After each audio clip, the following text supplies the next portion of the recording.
So magandang hapon sa inyo, Moto Arc here. So sa video na ito ay i-share ko lang po yung mga parts na nakakabit kay Scarlett po natin, kung magkano po natin sila nabili, at kung mare-recommend ko po ba sa inyo yung mga parts na nakalagay ngayon dito kay Scarlett natin. So isa-isahin po natin lahat yan para nang sa gayon may idea po kayo sa setup ni Scarlett.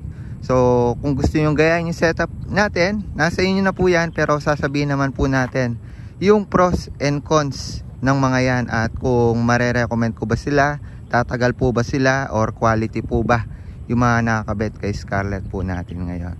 So nandito po pala tayo ngayon sa may San Fernando. Ano kasing tawag doon? Azure North. So ayan, para mapakita sa inyo ng maayos yung mga kada pyesa ngayon ni Scarlett natin. Kasama natin si OBR. So yun guys, itong si Scarlett natin, para may idea kayo na umpisahan po natin yan gawing Indo concept or Oga Jinjit nung mga 3 to 4 months ago. So kung makikita nyo naman yung tindigan po niya, para alam nyo rin po yung concept ni Scarlett, yung tindigan po niya ngayon is Oga Jinjit, which is lowered dahil naka ES po siya, tsaka naka magic lowered sa harap. Kaya naman ayan yung tindigan po niyan. Mamaya bigyan ko kayo ng montage kay Scarlett natin, no? Pero yun, start na natin yung mga piyesang nakakabit sa kanya. So unahin na po natin yung side mirror po natin na galing po sa ARM. Ayan, ARM. Yan po. By the way pala, yung concept nito, yung kulay ng gusto natin na ma-achieve kay Scarlett natin is silver lang, silver, chrome, tsaka red. So two tone lang po siya. Kaya naman makikita nyo, malinis lang siyang tignan, no? And chrome, silver, tsaka red lang. So sa kulay pala nito, inuna na natin yung kulay mamaya na yung side mirror. Sa kulay nito, nirap lang po natin siya ng bloody red. Para may idea kayo, nag-DIY lang po tayo ng pag-wrap po niyan. Binil-wrap po yan, parang sticker po siya. So kung gusto nyo makita yung full video nyan, may video po tayo, tutorial video kung paano po natin siya nirap. So yung sa rehistro ng papel po kasi niya is red yung nakalagay. Then naparehistro naman po natin siya na ganyan na po yung kulay. Kaya naman sa mga nagtatanong kung approve po yan, approve po yung ganyang kulay guys. And pula pa rin naman po yung dating niya.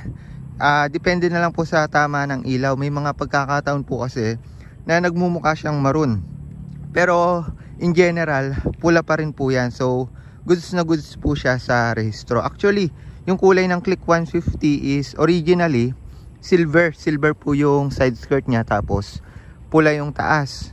Pero sa papel, red. So, kung kaya naman, ayun, wala tayong problema guys. Di bali na lang kung papalitan niyo siya ng medyo malayo sa red. Maki-question na po kayo ng LTO, lalong-lalo na ng HPG. So, yan. Yung kulay niya ngayon, bloody red, nirap lang po natin yan, DIY. Pero nasa inyo na kung gusto nyo magpa-kulay or magpa-repaint ng Phoenix inyo. Sa atin, DIY lang. So medyo nakatipid tayo. Mas mura siya kung alam nyo siyang DIY. Bloody red ni Scarlett. So yun, sa fairings. Tapos dito na tayo sa ano niya, sa side mirror. Balikan ko to. ARM to guys. So may mga pros and cons lang to, dahil kung makikita nyo, 3 fingers lang yan.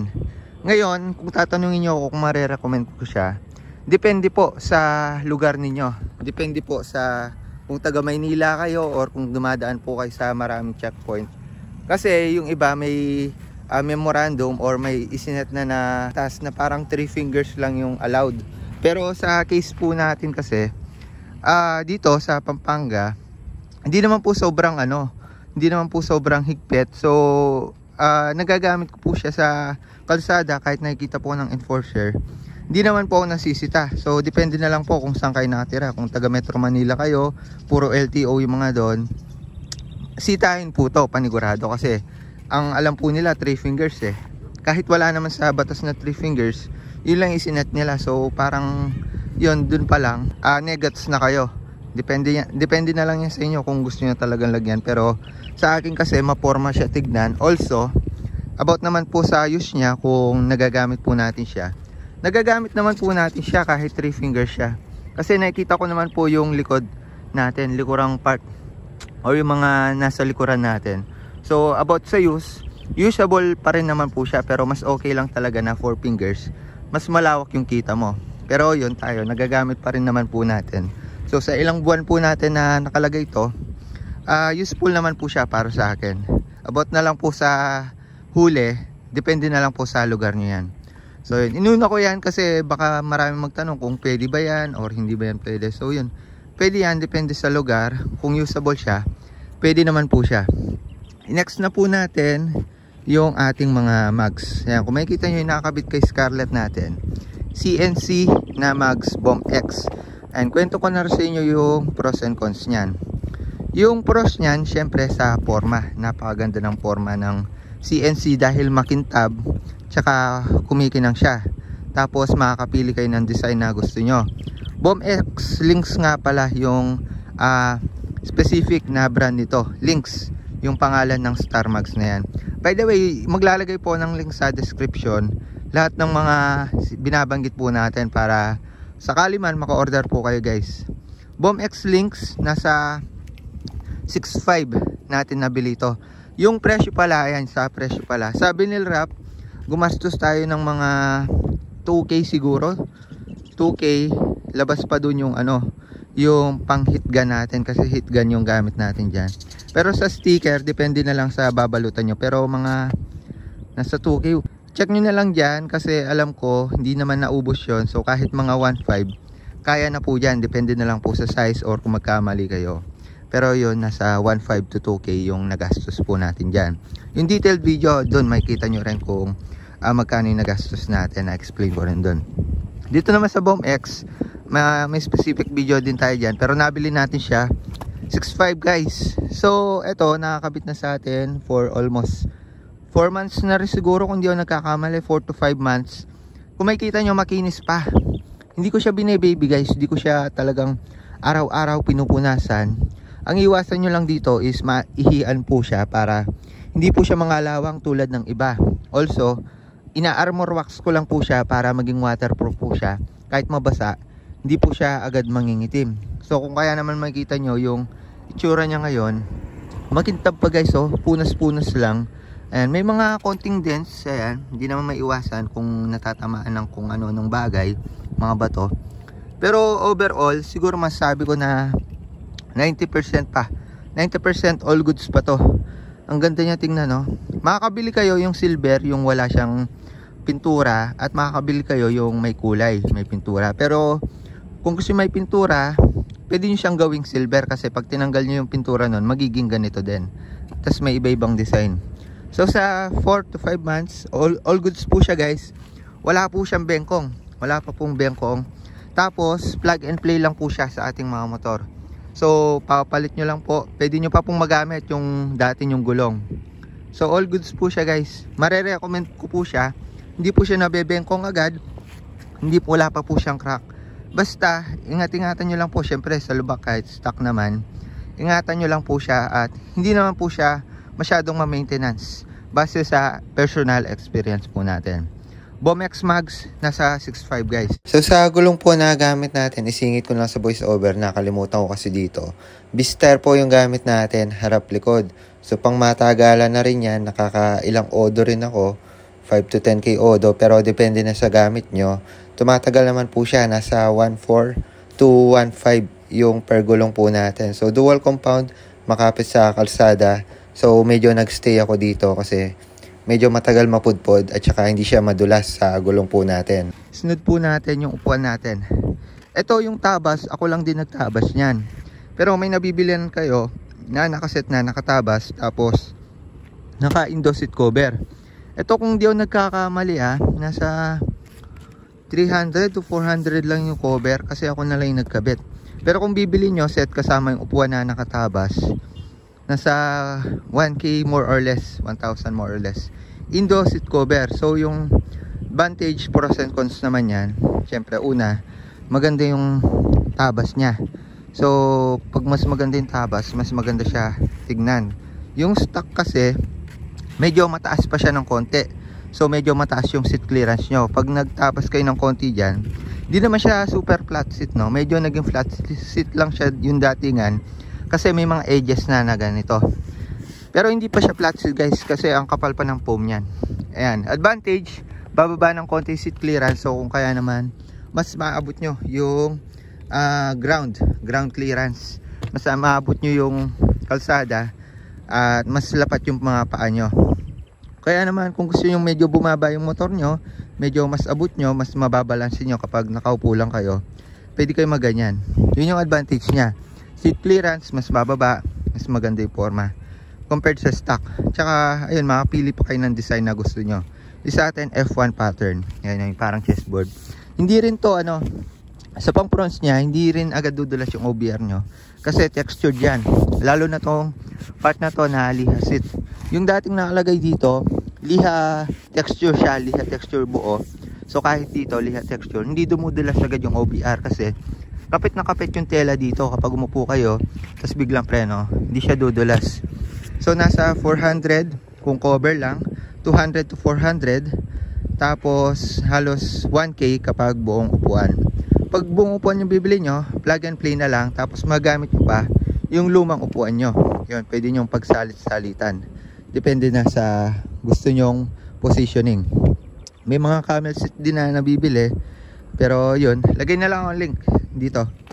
Next naman po natin, ito pipe na. Sunod na natin agad yung pipe natin. 4-road, syempre ang main purpose po niyan, dagdag ingay sa motor. Mas ramdam yung presence natin kapag nag-overtake tayo sa kalsada, at mas alam nila na merong overtake sa harapan, sa likuran nila dahil dito sa pipe na to, or kahit anong pipe. Mas ramdam yung presence yon, to be specific na lang. Pangalawa, performance. Sa performance, mas dadagdag po yung dulo po natin dahil mas nakakahinga ng maayos yung ating mga makina. Yung stock kasi medyo may paikot-ikot pa yung elbow, papunta sa elbow, paikot-ikot pa. So yan, performance, lalo na kung gusto nyo siyang i-paremap, mas okay na aftermarket. Pero itong binili po kasi natin is lang, okay siya pang stock. Galing ng position, pang stock lang siya guys. So pwede to kahit stock yung engine natin, hindi siya naka-bore up, hindi naka palit yung makina natin, walang modification, stock engine, goods to, plug and play. Base sa experience ko na pag long ride ko na to hanggang sa Sagada guys, layo na nung Sagada, 13 hours. So sa 13 hours na yon, maganda yung tunog niya, hindi siya pumupugak-pugak, goods yung tunog. May option tayo na silencer dito, tinanggal ko lang kasi mas bassy yung tunog niya pag walang silencer. Pag may silencer yan, yun, takip, may takip yun. Pero mas okay na open siya para mas hindi siya parang sakal. So yun, base sa experience ko, okay, good siya. Habang tumatagal, lumulutong ng lumulutong, or mas umiingay ng umiingay yung tunog po niya. Tapos nabili po natin to sa Seaworks. Kay Seaworks po natin to na score, ayun, maglalagay po ng FB page niya. Doon ko siya legit na binili. So yun, galing pa niyang Vietnam, na import niya from Vietnam. Kung kaya naman, ayun, yung quality po niya galing ibang bansa, at doon din po ginawa, galing sa Vietnam. 4-road, sa mga nag-Indo concept, ayan, Indo pipe yan. So mataas yung puntos niyan sa mga show. Also nagustuhan ko dito, malinis lang siyang tignan. Makikita nyo, parang medyo silver concept, silver chrome yung datingan. Medyo nanilaw na lang dahil kulang sa linis. Pero itong medyo brownish na yan guys, natatanggal yan pag ginamitan ng tough. Gamitan lang ng tough. Siguro gawa ng tutorial soon. Pero yun, nasa ko nabili to, kung di ako nagkakamali, 6.5 ba yun? Basta yun, lalagay ko na lang. Hindi ko pala malalagay link kasi hindi nyo siya madedirect sa Shopee, PM siya. So PM nyo na lang si Seaworks, sabihin nyo, nirecommend po kayo ni Moto Arc para dito sa 4-road pipe. So yun, baka makahingi po kayo ng discount pag bumili po kayo sa kanya. Legit na nagbebenta ng mga 4-road pipe. So yun, Seaworks, 6.5 yung presyuhan po sa kanya. Hingi na lang po kayo ng discount kapag sinabi nyo na ako yung nag-recommend. Tapos by the way, yung elbow po niya is sa ilalim po siya ng ES. Yun lang yung medyo cons ko dito kasi mas okay talaga nadadaan yung elbow papunta dito sa taas. Pero may nabibili naman na aftermarket. So kung stock lang kayo, stock yung ES nyo, goods pa siya kasi hindi agad siya sasayad.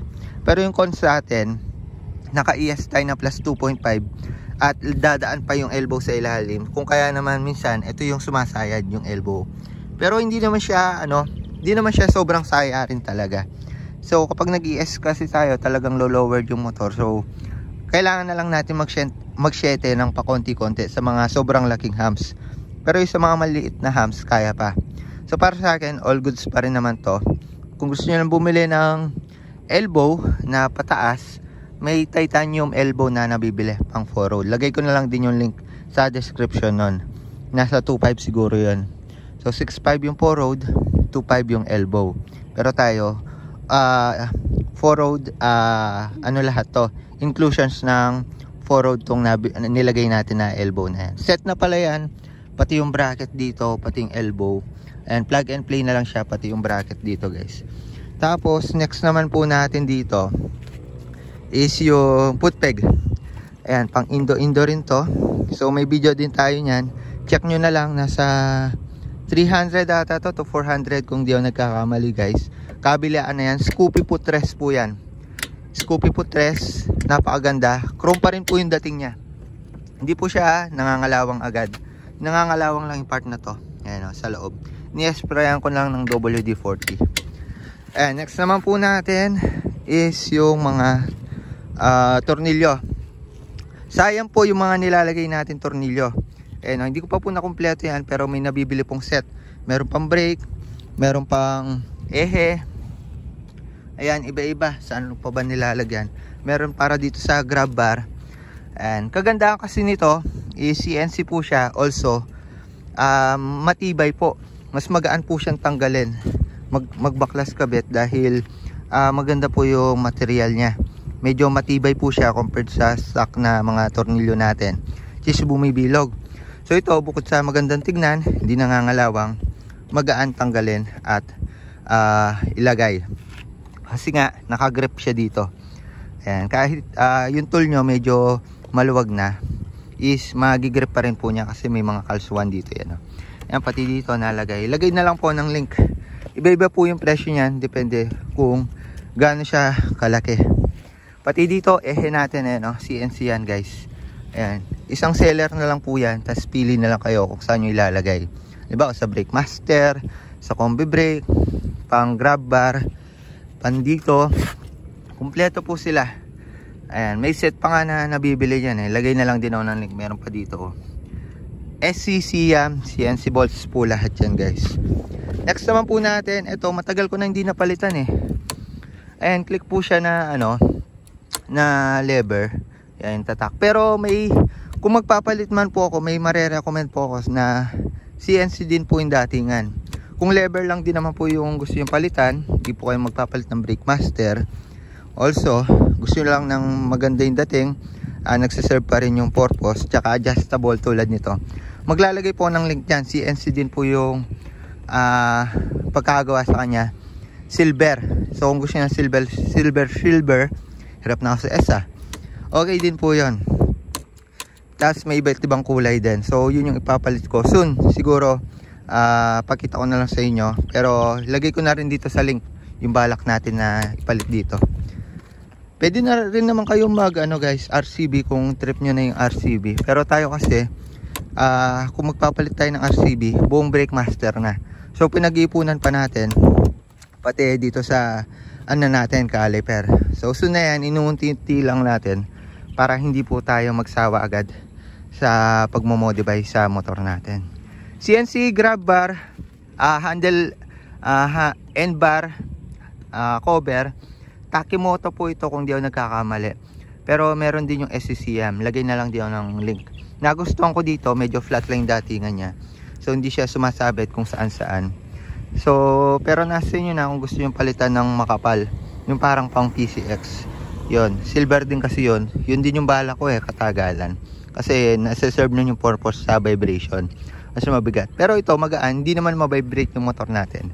Goods pa rin naman, maporma. Tapos next naman po natin yung galper disc. Ayan, dito yung ikukwento ko sa inyo yung performance nito.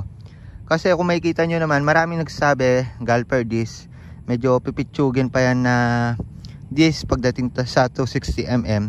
Pero nasubok ko po yung performance nito nung nagsagada kami, pauwi kami galing Sagada, kasi palusong po yung mga dinadaanan namin, sobrang palusong guys. Yung mga kasama kong sniper at saka rider, init na yung mga brake nila, lalo na yung brake po nila is harap likod disc brake. Pero tayo, wala po tayong naging problema dito, hindi po lumambot yung lever natin. Kapag nag-overheat po kasi yan, kahit anong piga nyo, hindi po siya kumakapit. Pero tayo, hindi po natin naramdaman na lumamya po yung lever natin. So ibig sabihin, goods din po siya pagdating sa mga sobrang tarik. Base sa experience ko, mare-recommend ko na siya kasi nanggaling na tayo dun sa medyo matarik which is tuloy-tuloy pa na puro palusong yung daanan. May video tayo nun, lalagay ko lang din yung link. Pero yun, mare-recommend ko talaga siya guys, kasi hindi tayo binigo nito na magpreno sa lusong.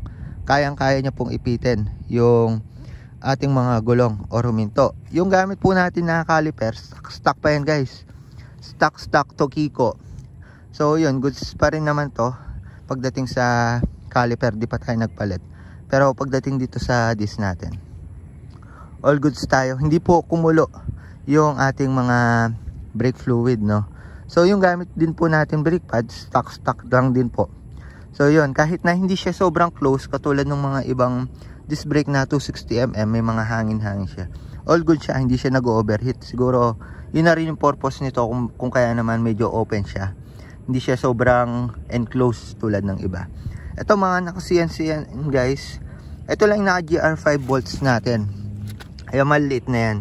Pinalitan ko kasi yung stock nitong galper is nangangalawang. Ayan, pinalitan natin yung GR5, nasa 100 each yata isa niyan. Pero lagay na lang din ako ng link. Hindi ko recommended na maglagay kayo ng GR5 bolts.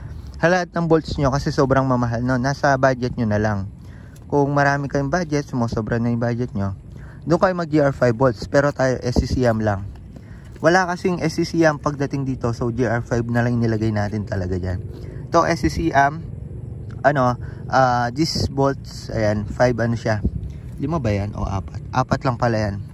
Ayan, may 5 rin, pang 5 holes na tornilyo nito. Ito hindi ko pa napapalitan ng SCCM, pero soon papalitan natin. Yung mga bracket, ayan, ito bracket. May nabibili nito, set. Ito, ay by the way, yung galper pala po natin, nasa 900 kung di ako nagkakamali. Ay hindi, 1.5 bata. 1.5, yun, tanda ko na, 1.5. Kasama na po itong bracket. Itong bracket niya para sa caliper, pangalawang palit na po natin ito. Yung una na lost thread guys, na over torque ko po siya, so nasira yung thread. Itong pangalawa, sinaktuan ko na lang po yung torque ng thread niya ng tornilyo para hindi agad masira. Yun lang yung advice ko kung maglalagay kayo nito. Hindi kasi siya super quality, pero kung gagamitin nyo ng tama, ito torque nyo ng tama, tatagal naman po siya.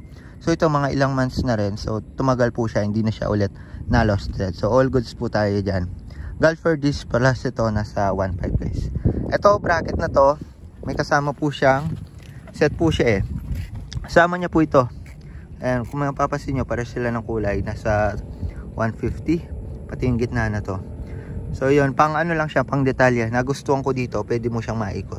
Pero soon magpapalit po tayo ng brake arm nito. Yan, yung CNC din, para matchy-matchy. Ito, naka-CM bolts na rin. CM bolts. Ito, CM bolts din. Ayan, CM bolts, pati yung sa airbox natin. Yun, iba-iba yung presyo niyan. Dito naman tayo sa shock natin. Shock po natin, Science shock. Nasa, kulang 1K to nasa 900 data. Kalimutan ko na yung mga presyo. Check nyo na lang dyan, pero more or less 1K. 1.5 or 1K, ayun. Ang kagandahan dito, nagustuhan ko dito, yung suspension niya. And pwede mo siyang ma-adjust na mabagal po yung balik po niya, yung rebound na yan, no? Kasi may adjustment siya dito. Ayan, naiikot po yan. Depende sa preference nyo. Pwedeng mabilis yung rebound, pwedeng mabagal. Yung sa case ko, sinet ko siya sa mabagal na rebound. Kung makikita nyo, ayan o, bagal ng balik niya. Ayan, dual adjust po yan. Pwede rin pong adjust yung compression po niya dito. And depende sa gusto yung tigas. Compression ba yun? Nakalimot na ako Compression, rebound, basta yun. May adjustment siya dito. Kung gusto nyo tumigas yung spring or lumambot yung spring, depende sa OBR nyo. May detailed video naman po ako, lalagay ko na lang yung link sa description. Scion shock na gustuhan ko dito, chrome po siya, madaling linisin at babagay po siya sa concept ng ating mga motor. Yon, punta po tayo dito sa signal light protector. Ito ang tagal ko na nabili Galing pa to kay George yung unang motor natin, so nilipat ko na lang dito. Hanggang ngayon okay, goods pa So sa Indo concept walang ganito talaga. Ako, ayaw ko naman na masira yung signal lights ko. So, minentain ko to. Kahit na hindi siya wala sa rules ng Indo na, or sa mga Indo concept na may ganito. Nilagyan ko pa rin sa akin. Siyempre, mas nananaig pa rin sa akin yung purpose or yung tawag dito. Basta yun, ayaw ko pa rin masira to. So, naglagay tayo nito guys. Ayan, hindi natin na masira yan. Signal light kasi malambot lang to. At usually, yan yung natatamaan. So, ilang beses nang natatamaan to. At itong bakal yung sumasalo. Nasa ano lang to guys, wala mong 200 or 150 lang kung di ako nagkakamali. Mura na ngayon yan kasi ang dami ng ganyan. May iba't ibang design kayo mapipili yan. Tapos next naman po natin guys, tapos na po tayo dyan. Punta po tayo sa ano natin, sa stoplight. Sa natin motor natin, yun ayan, makikita nyo, nag-iiba-iba yung kulay. Pero sinet po natin siya sa red talaga. Pinakita ko lang sa inyo na blue yan, para makita nyo. Ang daming modes po niyan guys. Wait lang, i-open natin yung upuan. May pindutan po yan dito. Ayan So pag in-open po natin yung ating engine, and welcome lights muna siya. Tapos pag pinindot natin dito, iba yan ang kulay. Daming modes yan. May video rin ako niyan actually. Ayan, para sa mga nakamiss ng mga video ko, may mga nalaktawan. Ayan po yung update natin kay Scarlett. Ayan sineset ko lang siya sa pula. Nasa yung pula. Ayan, may mga RGB siya na gumagalaw Tapos kinustomize po natin yan na parang ano siya. Ito lang po yung may ilaw. Kasi may originally may ilaw pa po dito yan. Tapos may mga tuldok-tuldok pa po dito. Ayan Ayan, kinulayan ko na lang ng itim para ito lang yung ilaw sa taas, linear lang, tsaka malinis tignan. Ayun, nakaset lang ng red. Tapos, nagbabright pa yan kapag pumareno tayo. So, operational pa rin naman to. All goods. Ginagamit ko lang RGB niya kapag nasa show or kapag nasa tambike. Pero pag nasa kalsada kayo, make sure nyo na pula lang yan para wala kayong huli sa LTO. Ayun, smoke na rin po ito. At visible po siya sa kalsada. Ayun parang ano siya ewan ko kung anong motor yung may ganyang design, pero mas gumanda siya, mas gumanda yung hulma niya. Yun, okay na po tayo doon.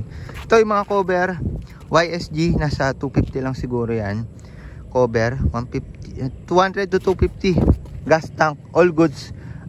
Iniipit lang po yan sa stock na gas tank. So kung gusto niyo pong ganyan, okay siya, all goods, kasi mas nabubuksan natin na maayos yung gas tank.